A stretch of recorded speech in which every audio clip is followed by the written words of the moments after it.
नमस्कार, अपना बिहार में आपका बहुत बहुत स्वागत। आपके साथ मैं हूं संतोष गंगवार। बुलेटिन की शुरुआत करेंगे बाढ़ से मिल रही बड़ी खबर के साथ। बेखौफ अपराधियों ने फायरिंग की है। अपराधियों ने ताबड़तोड़ फायरिंग की। लड़कों के आपसी विवाद में फायरिंग की गई। भागते वक्त एक बाइक छूटी है, लोगों ने बाइक को तोड़ा। पुलिस ने बाइक को जब्त किया है। बाढ़ थाना के बलीपुर का यह पूरा मामला बताया जा रहा है। तस्वीर इस समय आपकी टेलीविजन स्क्रीन पर। बेखौफ अपराधियों ने ताबड़तोड़ फायरिंग की है। लड़कों के आपसी विवाद में फायरिंग की गई। भागते वक्त एक बाइक छूट गई, लोगों ने बाइक को तोड़ दिया। पुलिस ने बाइक जब्त की है। बाढ़ थाना के बलीपुर का यह पूरा मामला है। और तस्वीर देखिए, जहां पर फायरिंग हुई है वहां फायरिंग के बाद उसके निशान छूटे हुए, यानी कि खोखे छूटे हुए। ये वो बाइक है जिसको तोड़ा गया है। स्थानीय लोगों ने जब फायरिंग हुई उसके बाद जो लोग बाइक छोड़कर भाग निकले, गुस्से में बाइक को ही तोड़ दिया। तो ठीक है, ये लोग पूरा बंदूक लहरा के निकल रहा था, आ रहा था इधर से, पूरा गाली देते हुए मोहल्ले की तरफ जा रहा था। तो मेरा घर रोड पे ही पड़ता है। तो हम निकल के देखे, तो हम लोग निकले तो मेरा भाई मेरे को लेने रिसीव करने के लिए इधर आया। तो हम लोग आगे चले आए थे थोड़ा सा, तो सामने से डायरेक्टली एकदम फायर कर दिया। डायरेक्टली अब किसी को लग जाता तो क्या होता, हम लोग कैसे उसको मारे। पहचान हो गया ना? हाँ, पहचान तो हो गया, सबको पहचानते हैं, सबका घर पे लेके जाएंगे। सर फायरिंग वाला वीडियो भी देंगे हम लोग। वीडियो है आपके पास? वीडियो यहाँ पे सबके पास है सर, जो यहाँ पे कैमरा भी है, कैमरे से निकाल के दिया जाएगा। अब बड़ी खबर पूर्णिया से, जहां मरंगा थाना क्षेत्र में दिन दहाड़े कारोबारी को बेखौफ अपराधियों ने जान से मारने की धमकी दी और कट्टा लहराया। घटना का सीसीटीवी फुटेज सामने आया, जिसमें कुछ लोग आपस में धक्का मुक्की करते दिख रहे हैं। पीड़ित ने बताया कि उन्हें अपनी दुकान के सामने अवैध तरीके से गिट्टी बालू से लदे ट्रक और ट्रैक्टर लगाने का विरोध किया, जिससे अपराधी और जमीन मालिक नाराज हो गया। शोर शराबे के बाद अपराधी मौके से चले गए। स्थानीय पुलिस ने कार्रवाई करते हुए मामले की जांच शुरू कर दी है। कई बार ये लोग गाड़ी लगाते हैं यहाँ पे, तो हमारा इनसे बस यही कहना था कि हम आपके ज़मीन पर रहते हैं, तो आप गाड़ी जो है 9:30 बजे तक 10 बजे लेट से हटा दिया कीजिए, रास्ता थोड़ा सा दे दिया कीजिए। आप गाड़ी लगा सकते हैं, आप लगाइए। लेकिन ये लोग का था कि बार बार रास्ता को जाम करना है, और ये लोग बालू माफिया हैं, गिट्टी माफिया हैं, ये लोग रंगबाजी बतियाते हैं। आज दुकान पे आकर के गाली गलौज करना, धक्का धुक्की करना, कट्टा लेकर के डराना धमकाना, गोली चलाने पे आ गई ये सब कि मार देंगे तुमको, दुकान खाली करो। खबर सीवान से है, जहां एक मोबाइल चोर ने छात्रा के हाथ से मोबाइल छीनकर भागने की कोशिश की। छात्रा के शोर मचाने पर कोर्ट परिसर में तैनात एक सिपाही और स्थानीय लोगों ने युवक को दौड़ाकर पकड़ लिया। इसके बाद लोगों ने उसकी पिटाई कर दी और पुलिस को सौंप दिया। वहीं आरोपी युवक मोबाइल छीनने के आरोप से इनकार कर रहा है। फिलहाल पुलिस युवक से पूछताछ कर मामले की जांच में जुटी है। वहीं से हम जा रहे थे तो पीछे से आकर मोबाइल सामने से लिफ्ट करके मेरा मोबाइल हाथ से लेकर गया है। तो यहाँ पे हम चिल्ला के काफी पीछे उसके दौड़े हैं। उसके बाद काफी लोग थे यहाँ पे कचहरी में, उसके दरमियान वो पकड़ा गया है। मतलब काफी लोग मदद किए उस टाइम। तो मोबाइल मिला है, बट अभी उसको पकड़ कर ले गए हैं। हम तो गाड़ी में से दौड़ के जाके पकड़ लिया। हम आंध्र थाना का ड्राइवर है। आप पकड़े हैं? क्या नाम है आपका? अवध सिंह नाम है, आंध्र थाना। हमारे साहब आया मीटिंग में। चलो ठीक है। बिहार में अतिक्रमणकारियों पर बुलडोजर एक्शन लगातार जारी है। आपको दो तस्वीरें दिखाने जा रहे हैं। पहली तस्वीर मोतिहारी की होगी, जहां आदमपुर में अतिक्रमणकारियों ने बुलडोजर कार्रवाई की है। वहीं दूसरी तस्वीर जो दिखाएंगे वो दरभंगा के कमतौल बाजार की है। अतिक्रमण हटाओ अभियान से हड़कंप मचा हुआ। सड़क पर कब्जा किए दुकानों पर प्रशासन का डंडा लगातार चल रहा है। दो तस्वीरें फिलहाल आपकी टेलीविजन स्क्रीन पर। पहली तस्वीर मोतिहारी के आदमपुर की है, वहीं दूसरी तस्वीर दरभंगा की है। दरभंगा के कमतौल में बुलडोजर गरजा है और किस तरह से अतिक्रमण को हटाया गया है, दोनों तस्वीरें इसकी गवाही। और दरभंगा से बड़ी खबर है, शराब तस्करी की बड़ी खेप पर शिकंजा कसा गया। ट्रक से 5,500 लीटर विदेशी शराब बरामद की गई। जब्त शराब की कीमत 55 लाख रुपए है। शराब के 234 कार्टन शराब जब्त की है। ट्रक चालक और उप चालक गिरफ्तार कर लिया गया है। ट्रक में तहखाना बनाकर छुपाई गई थी शराब। जम्मू कश्मीर से मधुबनी ये शराब की बड़ी खेप लाई गई थी। दरभंगा से बड़ी खबर है, जहां पर शराब तस्करी की बड़ी खेप का शिकंजा कसा गया है और ट्रक से 5,500 लीटर विदेशी शराब बरामद की गई है।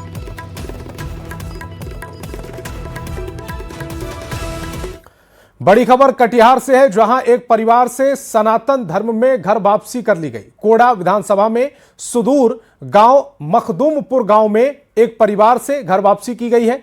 करीब 3 साल पहले इस परिवार ने लालच में फंसकर ईसाई धर्म को अपना लिया था। अब इस परिवार ने धार्मिक अनुष्ठान के जरिए सनातन धर्म को फिर से स्वीकार कर लिया। इसके लिए ये चर्चा का विषय बना हुआ है। आपको बता दें कि मखदुमपुर मामले में करीब 15 घर ने ईसाई धर्म अपनाया था। इस सुदूर इलाके में 2 चर्च भी बन गए। सीमांचल के सुदूर इलाकों में लगातार धर्मांतरण हो रहा है। कोढ़ा विधानसभा के मखदुमपुर कृष्णनगर से एक तस्वीर दिखा रहे हैं। यह तस्वीर सीमांचल के इलाके के लिए बेहद अहम तस्वीर है। यह घर वापसी की तस्वीर है। यह परिवार जो है किसी कारण से क्रिश्चियन धर्म अपना लिया था, लेकिन अब जो तुलसी के साक्षी रखकर यह परिवार घर वापसी कर रहा है। इसमें भैया राम है, उनकी माता मजली देवी है, जो भैया राम है उनके धर्मपत्नी राधा देवी और कई जो परिवार के सदस्य ये घर वापसी करे। क्या कारण था जो ये परिवार घर वापसी किए थे?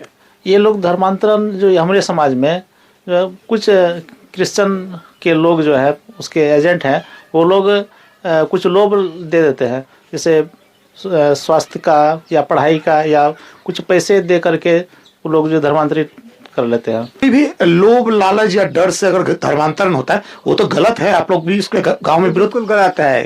तो गांव में इसका विरोध नहीं होता है। विरोध अब वही उनको समझाया जाता है, ऐसा दोबारा तो नहीं करोगे। फिर अभी वापसी के बाद फिर आपको लोभन देगा तो फिर जाने के बाद तो बहुत बुरी बात होगा। कारण है लालच दिया गया था आपको। लालच, क्या लालच दिया गया था? हमारा भी बेराम चले तो हम दुख हमारा दुख छो। अच्छा, दुख छो तो अब तो फिर हिंदू धर्म में वापस आ गए। हाँ, हिंदू धर्म में। हाँ, हिंदू धर्म में इस पर जो है एक कठोर कानून बनना चाहिए और इस साथ ही साथ ये भी बनना चाहिए कि जो संथाल जो भी ईसाई धर्म को हिंदू कबूल करते हैं तो उसको इनको मिलने वाला जो ये है आरक्षण है उसका लाभ नहीं मिलना चाहिए। तो देखिए जो कई लोग हैं जो इस तरह से लालच से या दबाव से धर्मांतरण हो रहा है, इसका विरोध भी कर रहे हैं। लेकिन जो सीमांचल का ये सुदूर इलाका है इसमें बदस्तूर ये खेल जारी है। हालांकि ये जो मामला है ये घर वापसी से जुड़ा हुआ मामला है। ये परिवार जो किसी कारण से बाकायदे से सनातन छोड़कर अन्य धर्म अपना लिए थे वो अब पुनः अपना मूल धर्म पर वापस लौट रहे हैं। सुब्रत, न्यूज़ 18 कटिहार। वैशाली से बड़ी खबर मिल रही है। राजस्व कर्मचारी घूस लेते गिरफ्तार हुआ है। निगरानी की टीम ने 5000 घूस लेते रंगे हाथ गिरफ्तार किया। दाखिल खारिज के एवज में घूस ली गई थी। वैशाली थाना क्षेत्र के रघवापुर में यह कार्रवाई की गई। आरोपी राजेश रोशन 3 पंचायत का राजस्व कर्मचारी है। तो वैशाली से बड़ी खबर है। राजस्व कर्मचारी घूस लेते गिरफ्तार हुआ है। निगरानी की टीम ने 5000 घूस लेते रंगे हाथ गिरफ्तार किया। दाखिल खारिज के एवज में घूस ली गई थी। वैशाली थाना क्षेत्र के रघवापुर में यह कार्रवाई की गई। राजेश रोशन 3 पंचायत का राजस्व कर्मचारी है जो 5000 रुपए की घूस लेते गिरफ्तार हुआ है। सत्यापन में जो है बात को सही पाया गया। सत्यापन के दरमियान बात सही पाते हुए 24 तारीख को ही FIR दर्ज किया गया। उसके बाद ट्रैप का जाल बिछाते हुए जब ये जो है पैसा का मांग किए और पैसा देने के लिए परिवादी के द्वारा जानकारी दिए जाने पर आज ट्रैप का जाल बिछा करके आगे की कार्रवाई की गई। इनको 5000 रुपया रिश्वत के रूप में लेते हुए गिरफ्तार किया गया। जैसे कि पैसा का डिमांड करा गया था, वैशाली वहाँ पे गए तो वहाँ पे वो मिले नहीं। फिर इमृतपुर में गए तो वहाँ पे वो मिले नहीं कि बोलो कि जाओ बाद में भेंट करेंगे। तो ये रास्ते में मिले तो उसी दौरान वो पैसा ले। कितना मांग रहे थे? 5000। किस चीज़ के लिए मांग रहे थे? दाखिल खारिज करने के लिए, मोटेशन करने के लिए। खबर सीतामढ़ी से, जहां भतनाहा CHC में इलाज में लापरवाही का आरोप लगाते हुए परिजनों और ग्रामीणों ने जमकर हंगामा किया। आरोप है कि इमरजेंसी वार्ड में डॉक्टर और स्वास्थ्यकर्मी मौजूद नहीं होने के कारण एक मरीज की मौत हो गई। परिजनों का कहना है कि गंभीर हालत में मरीज को अस्पताल लाया गया था लेकिन समय पर इलाज नहीं मिला। घटना के बाद करीब 3 घंटे तक अस्पताल परिसर में विरोध प्रदर्शन हुआ जिससे OPD सेवाएं प्रभावित रहीं। सूचना पर पहुंची पुलिस ने लोगों को समझाकर मामला शांत कराया। जैसे कि जो यहाँ पे क्या धर्मशाला खुला हुआ है, तो जब से चला आते हैं आज खून टेस्ट नहीं करवाया, बताइए मेरा फैमिली का, और घर पे लेके चला गया इनको। ऐसा बताइए तो ऐसा ही होगा, आदमी मर जाएगा इसी। और छपरा से बड़ी खबर है। नई बाजार इलाके में SIT की छापेमारी की गई। भारी मात्रा में देसी विदेशी शराब को उसके साथ कैश बरामद हुआ है। एसएसपी के निर्देश पर छापेमारी में ये सफलता मिली। एक सप्ताह के अंदर नई बाजार से ये दूसरी बार शराब की बड़ी खेप मिली। छपरा से ये बड़ी खबर है। नई बाजार इलाके में एसआईटी की ये छापेमारी, भारी मात्रा में देसी और विदेशी शराब के साथ कैश बरामद किया गया है। एसएसपी के निर्देश पर यह छापेमारी की गई, जिसमें सफलता मिली है। एक सप्ताह के अंदर नई बाजार से दूसरी बार शराब की बड़ी खेप बरामद की गई है। और शिवहर से बड़ी खबर है। पुलिस और एसटीएफ की बड़ी कार्रवाई सामने आई। वांटेड नक्सली सुरेश सैनी गिरफ्तार कर लिया गया है। सुरेश सैनी पर 16 मामले दर्ज। श्यामपुर भटहा थाना क्षेत्र से गिरफ्तारी हुई है। एसपी शैलेश कुमार सिन्हा ने इस बात की जानकारी दी। शिवहर से बड़ी खबर, जहां पुलिस और एसटीएफ की बड़ी कार्रवाई। वांटेड नक्सली सुरेश सैनी गिरफ्तार कर लिया गया। सुरेश सैनी पर 16 मामले दर्ज हैं। श्यामपुर भटहा थाना क्षेत्र से गिरफ्तारी हुई है। एसपी शैलेश कुमार सिन्हा ने इस बात की जानकारी दी। और खबर भोजपुर से, जहां गोलीकांड का पुलिस ने खुलासा कर दिया। मामले में पुलिस ने 2 आरोपियों को गिरफ्तार किया है। पुलिस अधीक्षक भोजपुर राज ने बताया कि 25 दिसंबर को एक युवक को 4 गोलियां मारी गई थी। आरोपी ने करीब 1 महीने पहले हुई मारपीट का बदला लेने के लिए घटना को अंजाम दिया था। पुलिस ने आरोपी के पास से देसी रिवॉल्वर, कारतूस, खोखे मोबाइल, अवैध हथियार बनाने के उपकरण और फर्जी सिम कार्ड बरामद कर लिए हैं। कांड में प्राथमिकी अभियुक्त अनिकेत कुमार सिंह, पिता 21 वर्ष, पिता अरुण सिंह, जो कि निर्मलपुर थाना मुफस्सिल का रहने वाला है। इसको हम लोगों ने टेक्निकल एविडेंस के रूप में हम लोगों ने इसको आधार पे इसको गिरफ्तार किया गया है। और इसके पास से घटना में जो प्रयुक्त सिक्सर है, इसको भी बरामद किया गया है। इसके साथ 5 जिंदा कारतूस भी बरामद किया गया है और कुछ फायर किए गए गोली भी बरामद की गई है। घटना में प्रयुक्त किए गए जो पल्सर बाइक था काला रंग का, जो सीसीटीवी में भी हम लोग को आया है, इसको भी हम लोगों ने उसको बरामद कर लिया है। और बिहार के ग्रामीण कार्य मंत्री अशोक चौधरी पर आरजेडी ने बड़ा आरोप लगाया। आरजेडी ने अशोक चौधरी के अप्रत्याशित ढंग से संपत्ति बढ़ाने का मामला उठाया। आरजेडी के प्रवक्ता चितरंजन गगन ने कहा कि अशोक चौधरी की संपत्ति 5 साल में 31 गुना बढ़ गई है। इस फॉर्मूले को बिहार के सभी लोगों को बताना चाहिए ताकि बिहार के गरीबों का भला हो। आरजेडी के सवाल पर बीजेपी और जेडीयू ने पलटवार करते हुए कहा कि पहले तेजस्वी को बताना चाहिए कि नाबालिग रहते हुए कोई कैसे करोड़पति बन सकता है। साल में उनकी संपत्ति में 31 गुना वृद्धि हुई है। मतलब जहां 2020 में 72,89,000 जो संपत्ति थी, आज वह 22 करोड़ पहुंच गई है।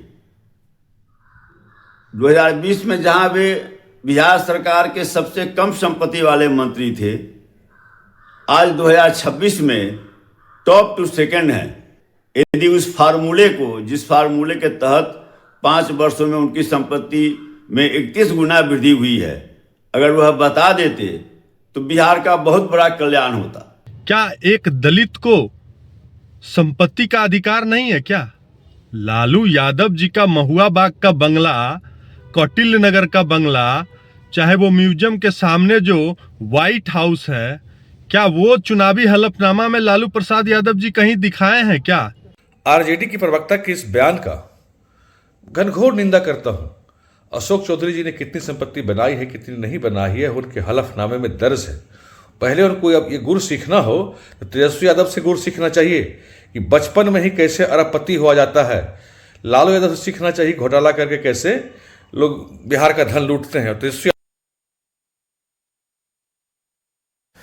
बिहार कांग्रेस का जो अंदरूनी कलह है वो एक बार फिर से सामने आ गई। मधुबनी कांग्रेस कार्यालय में हार की समीक्षा बैठक के दौरान कांग्रेस प्रदेश अध्यक्ष राजेश राम के सामने ही कार्यकर्ता आपस में भिड़ गए। कांग्रेस कार्यकर्ताओं के बीच जमकर मारपीट हुई, एक दूसरे पर लात घूंसे चलाए गए। तस्वीर दिखाते।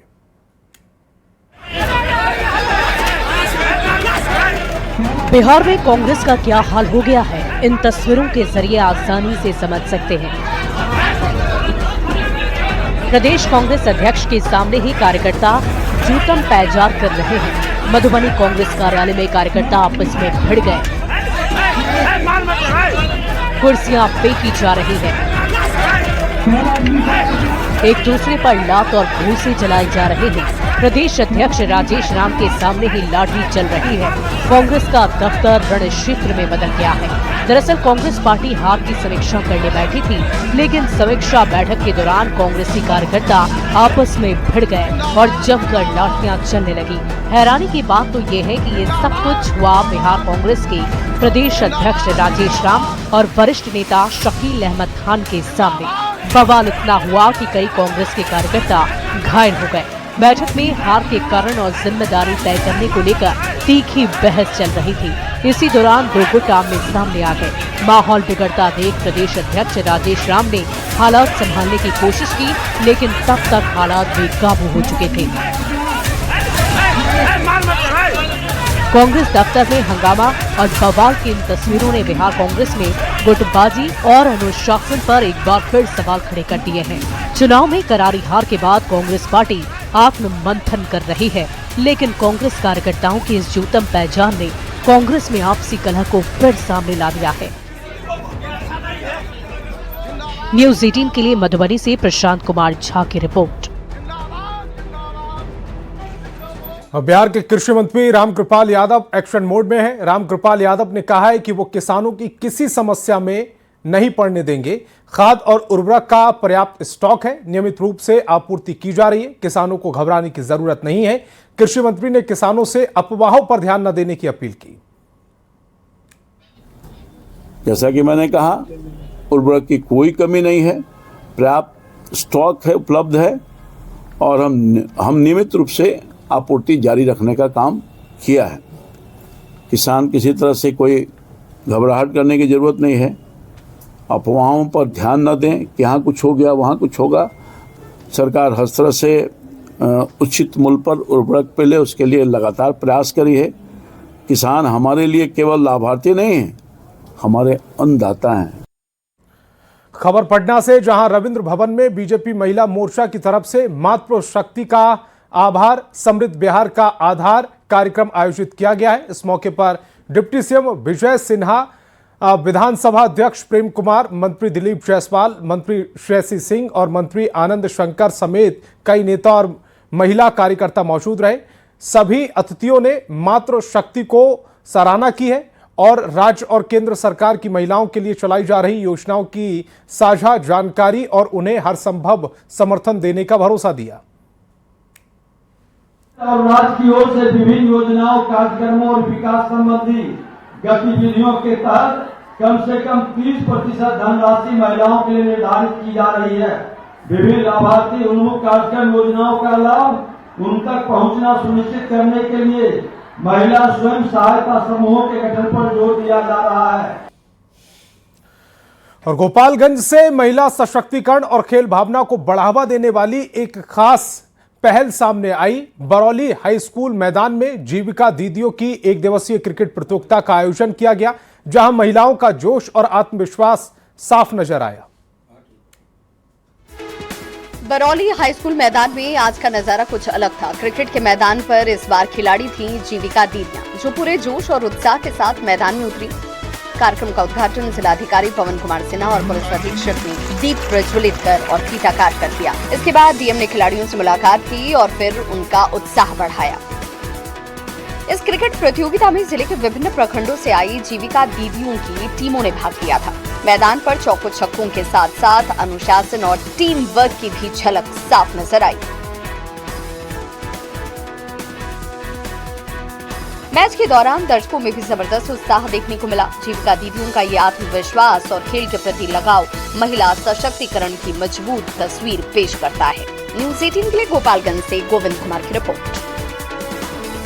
और भागलपुर में होमगार्ड में चयनित अभ्यर्थी एसपी से गुहार लगाने के लिए पहुंचे। दरअसल 666 अभ्यर्थी चयनित किए जा चुके हैं, लेकिन अभी तक इन्हें ज्वाइनिंग नहीं मिली है और ना ही ट्रेनिंग में भेजा गया है। इन लोगों का कहना है कि डेट पर डेट दी जा रही है, लेकिन ना तो ज्वाइन कराया जा रहा है और ना ही ट्रेनिंग पर उन्हें भेजा जा रहा है। 4 महीने से भी ऊपर का समय बीत चुका है, लेकिन अभी तक अधिकारियों के कार्यालय का चक्कर काटने के बाद भी इन्हें ना तो ज्वाइनिंग मिली और ना ही ट्रेनिंग में भेजा गया है, जिसके कारण ये लोग कहीं और फॉर्म भी नहीं भर सकते हैं और ना ही किसी दूसरी नौकरी में जाने की सोच सकते हैं।